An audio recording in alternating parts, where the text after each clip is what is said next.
Hello friends, मैं Krishna current affair के इस सीरीज में आपका फिर एक बार स्वागत करते हैं हम। ठीक है, जैसा कि हम पिछले 3-4 वीडियो मैंने किया है और ये 5वां वीडियो लगभग आपके लिए है ना।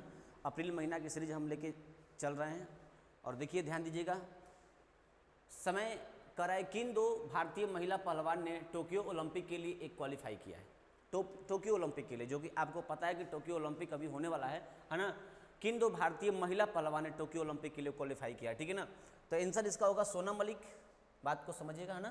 कौन कौन? सोनम मलिक और अंशु मलिक, ये दोनों महिला ने क्वालिफाई किया है टोक्यो ओलंपिक के लिए। इनके बारे में और क्या बातें हैं, है ना, सब नोट्स पीडीएफ के साथ डिस्क्रिप्शन में पड़ा हुआ है और हम बस उन चीज़ों को आपको बताने का प्रयास करते हैं जो कि बस काम की बातें हो। बाकी तो आप यहाँ वहाँ मैगजीन से चुरा के पढ़ लें, कोई दिक्कत नहीं, ठीक है। ध्यान दीजिएगा। नोट: सोनम 62 kg वर्ग में तथा अंशु 57 kg वर्ग में जगह बनाई है। थोड़ा सा इसके बारे में हम बताते हैं कि 52 kg और 62 kg 57 kg का मतलब क्या होता है। जैसे कि मान लीजिए कि अगर हम 40 kg का है, हम 40 kg वजन के बंदे हैं, अगर हमको कोई 80 kg वाले से लड़ा दे और बॉक्स पहलवानी करा दे तो वो तो हमारे भारी पड़ेगा ना। वजन कम से कम कुछ तो कुछ मायने रखता है ना। हम नहीं कहते हैं कि इतना मतलब कि नहीं है कि नहीं लड़ जाएगा, लेकिन वजन मायने रखता है, शरीर की हेल्दी। अब हम पतले इंसान है, कोई मोटा से लंबा से हमसे लड़ा दे तो थोड़ा दिक्कत होगा हमको, इसीलिए ये वर्ग बटा होता है। तो 62 kg में सोनम और अंशु 57 kg भारत वर्ग में जगह बनाई है। मतलब इनकी जो संघर्ष होगी, जो इनकी गेम होगा, लगभग इसी केजी वजन वाले बंदे से होगा। इनका भी लगभग इसी केजी वजन वाले बंदे से होगा, है ना। सोनम कहाँ की रहने वाली है? सोनीपत जगह का नाम है, हरियाणा की रहने वाली है। वहीं अंशु मलिक जिंद, हरियाणा। दोनों बंदे हरियाणा के रहने वाले हैं। ऐसे भी आपको पता है कि इंडिया में जितना पहलवान खिलाड़ी हुए हैं सब मैक्सिमम हरियाणा से होते हैं, मैक्सिमम हरियाणा से, है ना। काफ़ी मेहनते होते हैं वहाँ। शादी के बाद बहुएं सुबह उठ के ही, मतलब कुछ दिन के 2-4-5 दिन के बाद ही खेतों में काम करने लगती हैं। इतनी हिस्ट पुष्ट होती हैं वे लोग, है ना। ध्यान दीजिए। विनेश फोगाट पहले ही 53 kg भार वर्ग में क्वालिफाई कर चुकी है, अपने जगह बना ली है। विनेश फोगाट जो काफ़ी फेमस खिलाड़ी, आप लोगों को पता है, कितना बार वर्ल्ड चैंपियन भी रह चुकी है वो। पुरुषों में रवि दहिया, दीपक पुनिया, बजरंग पुनिया, ये सब पहलवान, है ना, फ्री स्टाइल इवेंट में अपना जगह बना चुके हैं, जो जापान का टोक्यो ओलंपिक होने वाला है। उम्मीद करते हैं कि आपको ये लाइन समझ में आई होगी। कॉमन बात है, जनरली चीज़ें आपको ये सब बात पढ़ने पड़ेगा। हम एक रिवीजन के तौर पे देख लेते हैं, ताकि कुछ बातें जो आपके दिमाग में जो डाउट है थोड़ा बहुत निकल जाएगा। और करंट अफेयर पढ़ने का मतलब ये होता है, थोड़ा सा उसके बारे में समझिए, उसकी बात जानिए और हमेशा ना रीडिंग करते रहिए, और कुछ भी नहीं करंट है। समझ गए बात? ये देखिए, बहुत खूबसूरत question. Night of the order of arts and letters से किस प्रसिद्ध फिल्म निर्माता को सम्मानित किया गया है? आंसर होगा गुनीत मुंगा, है ना। यही गुनीत मुंगा है जो कि इनको night of the order of arts and letters के प्रसिद्ध फिल्म निर्माता को सम्मानित किया गया, ठीक है ना। ये एक सम्मान से इनको सम्मानित किया गया, ठीक है ना, किनको? गुनीत मुंगा को। इनके बारे में थोड़ा सा देख लेते हैं क्या क्या बातें हैं। और देखिए, यह फ्रांस का दूसरा सबसे बड़ा नागरिक सम्मान है ना। ये फ्रांस का दूसरा सबसे बड़ा नागरिक सम्मान है। कौन? Knights of the order of arts and letters. ये फ्रांस का दूसरा सबसे बड़ा नागरिक सम्मान है ना। और देखिए, कह रहा है कि द लंच बॉक्स और मसान जैसी फिल्मों के लिए जानी जाने वाली निर्माता गुनीत मुंगा को फ्रांस का दूसरे सबसे बड़ा नागरिक सम्मान दिया गया है। फ्रांस के विदेश मंत्री जया एवेस ला द्रियान ने मंगलवार को दिल्ली की स्थित फ्रांसीसी दूतावास में मुंगा को night of the order of the arts and letters से सम्मानित किया है। समझ गए? फ्रांस का दूसरा सबसे बड़ा नागरिक सम्मान है ये। एक वक्तव्य में कहा गया है कि मुंगा को फ्रांस के साथ मिलकर फिल्म निर्माण के जरिए विश्व सिनेमा में योगदान देने और महिला सशक्तिकरण के लिए अथक परिश्रम के वास्ते यह पुरस्कार दिया गया है। इनका ये उपलब्धि है। थोड़ा सा इनको मैंने एक जगह करने का प्रयास किया है ताकि आपको पढ़ने में आसान रहे, चीज़ों को समझ। 1-2 बार रीडिंग कर लेते हैं, या करंट अफेयर का मतलब 1-2 बार आदमी रीडिंग करता है, बात स्पष्ट हो जाती है, ठीक है ना। इसमें कोई विशेष बात नहीं है कि मैथ रीडिंग है, दिमाग लगाना इस पर। ये सब बाहरी चीज़ें हैं, आपको ना इसके बारे में ज्ञान होनी चाहिए। खेलो India state centre of excellence का उद्घाटन किसने और कहाँ किया है? ठीक है ना, श्रीनगर में किरण रिजिजू महोदय ने किया है, जो कि इनका ये मिशन चल रहा है ना। किरण रिजिजू जो हमारे खेल मंत्री हैं, जो इनका ये मिशन चल रहा है, अभी तक से भारत में ये 9वां जगह है। इसके पहले 8 जगह पर मणिपुर, हिमाचल प्रदेश में ये सेंटर स्थापना कर चुके हैं वो, है ना। खेलो India state centre of excellence का उद्घाटन किया है श्रीनगर, किरण रिजिजू ने, ठीक है ना। अब देखिएगा इसके बारे में। नोट: खेलो इंडिया कार्यक्रम 2018 में शुरू किया गया था। ये 2018 में इन्होंने शुरू किया था। अभी तक से लगभग 9वां राज्य में इन्होंने स्थापना किया है इस सेंटर का। इससे भारत में खेल संस्कृति को बेहतर बढ़ाने के लॉन्च किया गया। इसका उद्देश्य क्या है? कि भारत में खेल संस्कृति को जितना अधिक से अधिक बेहतर बनाया जा सके, है ना। इस योजना के तहत चुने गए भारतीय उम्मीदवार लगातार 8 वर्षों तक 5 लाख रुपए की छात्रवृत्ति के पात्र होंगे। जो इस योजना के तहत चुना जाएगा, जो उम्मीदवार, जो खिलाड़ी, वो लगातार 8 वर्षों तक ना 5 लाख रुपया की छात्रवृत्ति का पात्र होगा 8 साल में, ठीक है। पूरे भारत में 8 खेल state centre of excellence centre थे। इन 8 राज्यों में से मणिपुर, अरुणाचल प्रदेश, मिजोरम, केरल, तेलंगाना, नागालैंड, कर्नाटक और ओडिशा शामिल है। किरण रिजिजू ने श्रीनगर में विश्व प्रसिद्ध डल झील में नेहरू पार्क में जम्मू और Kashmir sports council water sports academy के रोइंग के लिए खेलो इंडिया का राज्य उत्कृष्टता केंद्र का उद्घाटन किया है। यह जम्मू और कश्मीर के दो किसी में से एक है। दूसरा जम्मू में तलवारबाजी के लिए मौलाना आज़ाद स्टेडियम। ये कुछ बातें नोट के लिए काफ़ी इंपॉर्टेंट है ना। आपको जैसे कि किताब में मिल जाती है लेकिन हर बात नहीं मिलती है। स्टैटिस्टिक्स टाइप की जो जीएस होती है ना, उसको थोड़ा सा खोजना पड़ता है, और क्या क्या बातें पेपर में उसकी इर्द गिर्द की क्या चीज़ होती है उसको मैंने आपको देने का प्रयास किया और कुछ भी नहीं, ठीक है। आप बस इससे क्या होता है, आपका समय बचेगा। जो चीज़ आप वेस्ट करेंगे उसको मैंने शुरू से खोज के दे दिया आपको।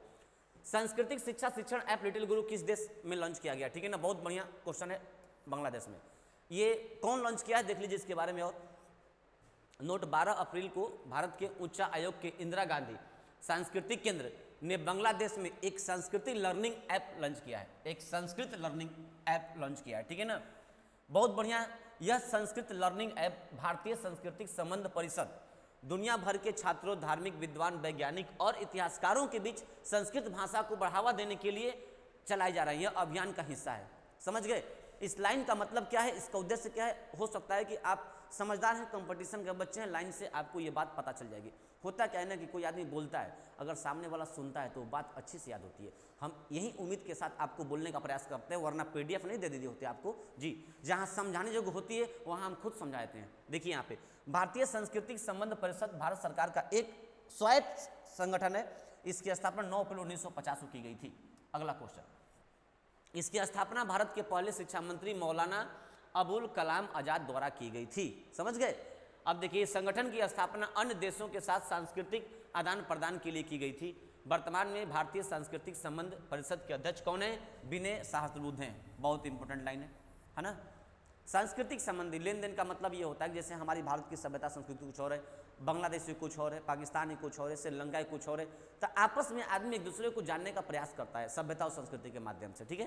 देखिए अगला, हाल ही में निधन हुआ संजय चक्रवर्ती का संबंध किस क्षेत्र से था, है ना। बॉक्सिंग कोच थे, जैसे बजरंग पुनिया, सॉरी ये अच्छे खिलाड़ियों के, है ना, बॉक्सिंग कोच थे ये। हाल ही में निधन हुआ संजय चक्रवर्ती, है ना, ये सॉरी शूटिंग कोच थे।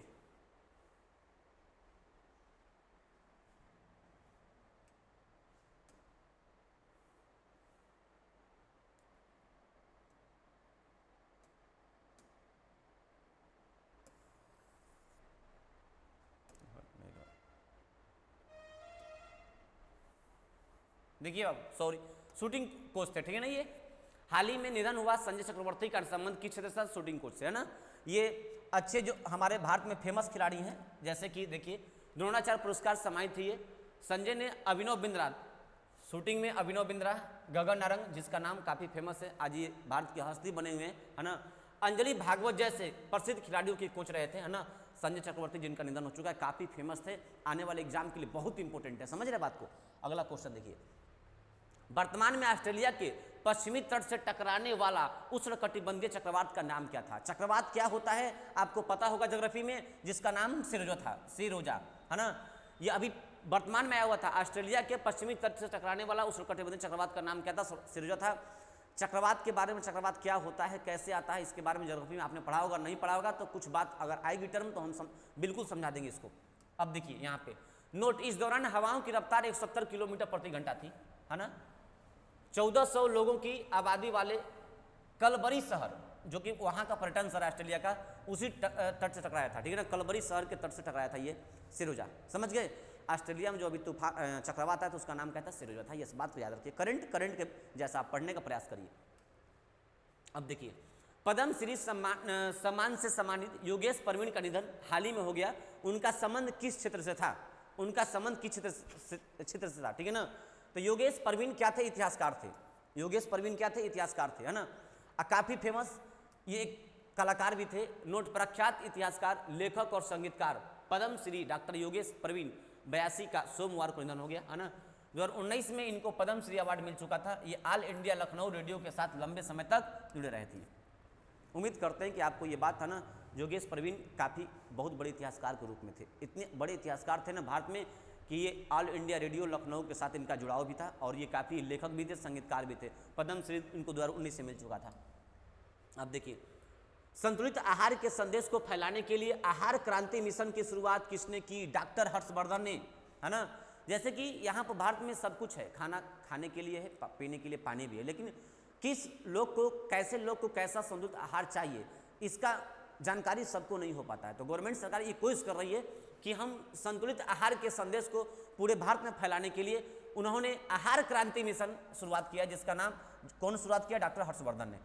अब एक बात समझिएगा, आहार क्रांति मिशन का लक्ष्य पोषक संतुलित आहार की जरूरत और सभी स्थानीय फलों और सब्जियों तक पहुंच कायम करने की जरूरत को समझना है कि कौन सी फल, कौन सब्जी, कौन सा संतुलन देगा, कौन सा प्रोटीन, कौन सा वसा देगा। समझ रहे बात को? इसके बारे में जानने के लिए विज्ञान भारती, विभा तथा global India scientist and technocrats forum से मिलकर ये उत्तम आहार उत्तम विचार के लक्ष्य को लेकर यह मिशन शुरू किया गया है, ताकि पहुंचे या न पहुंचे, हम लोगों को करंट पढ़ने के मजबूर किया गया। समझ गए बात को? अब हम लोग पढ़ लें आहार संतुलन योजना को और कुछ भी नहीं, हमको अपने पेपर से मतलब। ये देखिए इनको, है ना, national council of applied economic research NCARE की पहली महिला महानिदेशक बनी है। कौन? पूनम गुप्ता। पूनम गुप्ता बनी हुई है, ठीक है ना। ये पहले भारत की तरफ से ये विश्व बैंक में अर्थशास्त्री के रूप में भी काम कर चुके हैं। नोट, गुप्ता थिंक टैंक के वर्तमान प्रमुख शेखर शाह का पद ग्रहण करेंगी। यह पद संभालने वाली पहली महिला बनी है, पहली महिला। समझ गए बात को? वर्तमान में गुप्ता वाशिंगटन DC में विश्व बैंक के प्रमुख अर्थशास्त्री के तौर पे थी। समझ गए? ये भारतीय मूल की हैं। एक पेपर किन, इनका उपनाम क्या था? पेपर किन के नाम से मशहूर पूनम गुप्ता दिल्ली की रहने वाली है। अब उस संस्था के बारे में NCARE की मुख्यालय दिल्ली में, इसकी स्थापना कहाँ हुई थी? 1956 ईस्वी में हुई थी। समझ गए? चलिए एक बार रीडिंग करिएगा बढ़िया से। बलबीर सिंह जूनियर का निधन हाल ही में हो गई है, जो 1958 के एशियाई खेलों में रजत पदक विजेता थे। उनका संबंध किस खेल से था? हॉकी से था। हॉकी से था, ठीक है ना। बलबीर सिंह जूनियर, एक बलबीर सिंह सीनियर भी थे। अब देखिए इनके बारे में। नोट, हॉकी टीम के क्या थे? ये सदस्य थे। उम्मीद करते हैं कि आपको ये सेशन अच्छा लग रहा होगा। विजडन मैगजीन ने पिछले दशक 2010 का सर्वश्रेष्ठ वनडे खिलाड़ी किसको चुना है? विराट कोहली को, है ना। विजडन क्रिकेट की बाइबल कह जाने वाली एक पत्रिका है। इसने विराट कोहली को 2010 का सर्वश्रेष्ठ, इसका मतलब क्या? दशक, पिछले दशक का मतलब ये 2020 अभी बीता ना, तो 10 से 20 10 साल हो गया ना। तो 10 साल का सबसे बड़ा खिलाड़ी, वनडे का सबसे मोस्ट क्रिकेटर किसको बनाया है? विजडन एक पत्रिका है ना, क्रिकेट का जिसको बाइबल कहा जाता है, उसने किसको चुना है? विराट कोहली को चुना है। देखिए नोट, विजडन मैगजीन को क्रिकेट का बाइबल के रूप में जानते हैं, है ना। एक संदर्भ पुस्तक है जिसे यूनाइटेड किंगडम में प्रतिवर्ष प्रकाशित किया जाता है। ये विजडन कौन? ब्रिटेन वाला प्रकाशित करता है इसको, इस पत्रिका को। इसे दुनिया का सबसे प्रसिद्ध खेल संदर्भ पुस्तक माना जाता है। भारतीय मूल किस नागरिक को अबू धाबी के शीर्ष नागरिक पुरस्कार से सम्मानित किया गया है ना? MA यूसुफ अली को। ये भारतीय मूल के हैं, केरल में इनका जन्म हुआ है, लेकिन अबू धाबी में इनका, अभी वहां से भारतीय मूल के अबू धाबी व्यक्ति कहिए इनको ना, इनको वहां का शीर्ष नागरिक सम्मान दिया गया है। किसके द्वारा? अबू धाबी के प्रिंस शेख मोहम्मद बिन जायद अल नहयान ने इनको ये सम्मान दिया है। यूसुफ भारतीय मूल के एक व्यवसायी हैं। इनका जन्म क्या हुआ है? केरल में हुआ है, जो कि अबू धाबी में वहां पर व्यवसाय के रूप में काम करते हैं। ठीक है, तो उम्मीद करते हैं कि आपको ये सेशन अच्छा लगा होगा। ठीक है, थैंक यू, बाय बाय।